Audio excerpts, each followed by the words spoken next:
बिस्मिल्लाहिर्रहमानिर्रहीम। मैं हूं यासिर, आप देख रहे हैं मेरा यूट्यूब चैनल। दोस्तों, आज पाकिस्तान में जनरल आसम मुनीर और DGI-SPR ट्विटर पर टॉप ट्रेंड कर रहे हैं। ये हुआ यूं कि ISPR साहब की एक प्रेस रिलीज़ आई है जो कि कोर कमांडर आर्मी का पहला फोरम होता है। ये कोर कमांडर कॉन्फ्रेंस नहीं बल्कि फॉर्मेशन कमांडर कॉन्फ्रेंस थी। इसमें जो मुख्तलिफ यूनिट्स के ऑफिसर होते हैं वो शिरकत करते हैं और बड़ी खुली डुली इसमें गपशप की जाती है।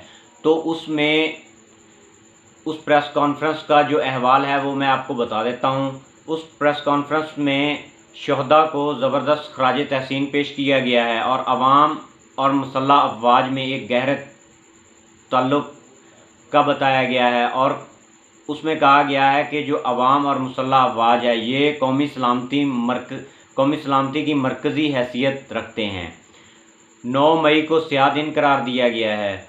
अवाम और फ़ौज को आपस में लड़ाने की साजिश की गई है और उन लोगों के ख़िलाफ़ घेरा तंग किया जाएगा। तो आपको पता है कि एस्टेब्लिशमेंट हमारी ये क्या सोच रही है कि किन लोगों ने अवाम और फ़ौज को आपस में लड़ाया है, ये किसकी तरफ इशारा है। आपको भी अच्छी तरह पता है कि ये PTI और उसकी लीडरशिप की तरफ इशारा किया जा रहा है। और आगे उसमें ये कहा गया है कि इनके मंसूबा साज़ों और इनके मास्टरमाइंड के ख़िलाफ़ कानून की गिरफ्त तंग की जाएगी। तो आपको पता है कि ये मंसूबा साज़ी का इशारा किसकी तरफ किया जा रहा है, उसका मास्टरमाइंड किसको कहा जा रहा है। ये इमरान खान साहब को ही कहा जा रहा है। और शहदा की यादगारों और जिनाह हाउस और फ़ौजी तनसीबात पर हमला करने वालों के ख़िलाफ़ आर्मी एक्ट के ज़रिए कार्रवाई करने का भी अज़म किया गया है। तो ये जो कॉन्फ्रेंस हुई है उसमें आर्मी एक्ट के ज़रिए कार्रवाई की जाएगी, उसमें ये कहा गया है, ना कि सिविलियन अदालतों में। हालांकि इसके ख़िलाफ़ आपको पता है कि एक वकला मूवमेंट भी शुरू हो चुकी है। वकील यही कह रहे हैं कि इनको सिविलियन अदालतों में सुना जाए। तो आगे इसमें ये कहा गया है, फ़र्ज़ी इंसानी हकूक़ की खिलाफ वर्जियों के पीछे छुपने वालों के ख़िलाफ़ सख्त कार्रवाई की जाएगी। तो आपको पता है कि तहरीक-ए-इंसाफ़ ही इस वक्त बाद वो पार्टी है जो कि कह रही है कि इस मुल्क में इंसानी हकूक़ की खिलाफ वर्जियाँ हो रही हैं और हमारे लोगों को जेलों में तशद्दुद का निशाना बनाया जा रहा है और हमारी औरतों के साथ ज़्यादती की जा रही है। तो ये उसी की तरफ इशारा किया जा रहा है कि उनके ख़िलाफ़ सख्त कार्रवाई की जाएगी। उन्होंने आगे ये कहा है कि शवाहद को ना बिगाड़ा जाए, ना झुटलाया जा सकता है। शवाहद जमा कर लिए गए हैं और कसरत से ये मौजूद हैं। मुखालिफ कुव्वतों के नापाक अज़ाइम को मुकम्मल तौर पर नाकाम बनाने की राह में किसी जानब से रुकावटें खड़ी करने वालों के साथ आइनी हाथों से निपटा जाएगा। अफ़वाज पाकिस्तान मुल्क के लिए किसी भी कुर्बानी से दरेग नहीं करेंगे। शुरा का कॉन्फ्रेंस में ये अज़म। इसका मतलब तो अब सीधा सीधा यही है कि जो PTI समझ रही थी कि हमारे ख़िलाफ़ जो ये घेरा तंग कर दिया गया है ये आहिस्ता आहिस्ता अब ख़त्म होना शुरू हो रहा है। ये अब गिरफ़्तारियों का सिलसिला जो है ये मज़ीद बढ़ता जाएगा और ये घेरा जो है मज़ीद तंग होता जाएगा। आपको पता है कि कल जो शाह महमूद कुरैशी को रिहा किया गया था तो यही हर कोई सोच रहा था कि अब ये जो गिरफ़्तारियों का मामला है ये थम जाएगा, लेकिन ऐसा बिल्कुल भी नहीं हो रहा।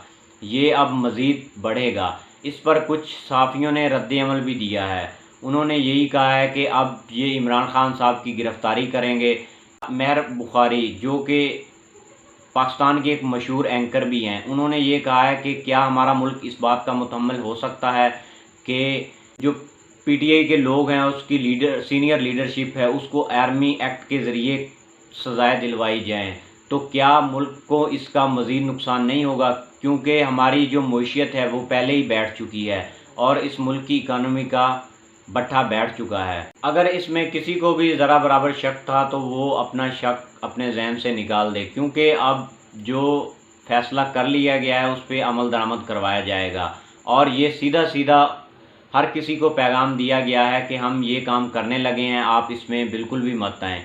क्योंकि आपको पता है कि वकला ने एक मूवमेंट शुरू कर रखी थी जिसमें उन्होंने कहा था कि हम आर्मी एक्ट के ज़रिए कार्रवाई नहीं करने देंगे। तो ये वकला को भी पैगाम दिया गया है कि आप इसमें मुदाखलत मत करें।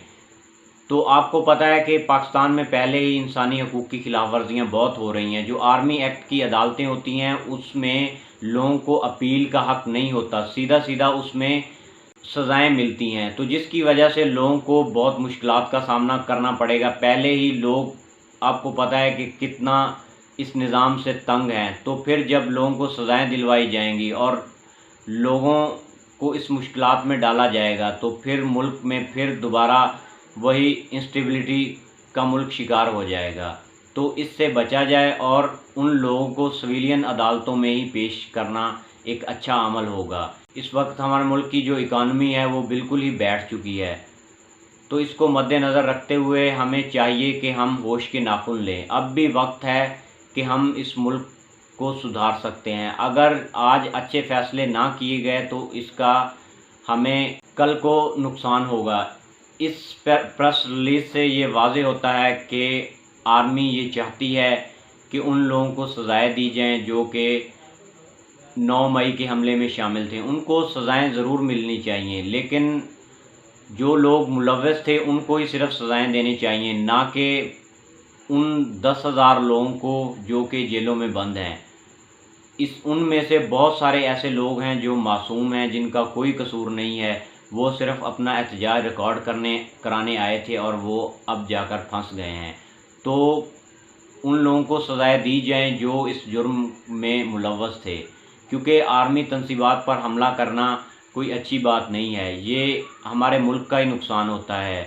ये आप देख लें कि 600 करोड़ का इस सारे 9 मई के दिन नुकसान हुआ है, तो इसकी वजह से हमारे मुल्क की इमेज क्या बनी है और दूसरी तरफ हमारे मुल्क की जो मईशत है, डॉलर कहाँ से कहाँ जंप करके चला गया। तो इस वजह से हमारा मुल्क इंस्टेबिलिटी का शिकार हो जाएगा, क्योंकि आपको पता है कि वकील और एस्टेब्लिशमेंट जो है वो आमने सामने आकर खड़ी हो जाएंगी। तो ये हमारे मुल्क के लिए बिल्कुल भी अच्छी बात नहीं है, क्योंकि ये दोनों जो इदारे हैं ये पाकिस्तान के बहुत अहम सतून हैं, इनको एक दूसरे के आमने सामने खड़ा नहीं होना चाहिए। तो देखते हैं कि आगे क्या बनता है। अपना बहुत सारा ख्याल रखिएगा। मेरे इस चैनल को सब्सक्राइब कर दें, मेरी वीडियो को शेयर कर दें, बेल आइकन को दबा दें ताकि हर आने वाली वीडियो आप तक पहुंचती रहे।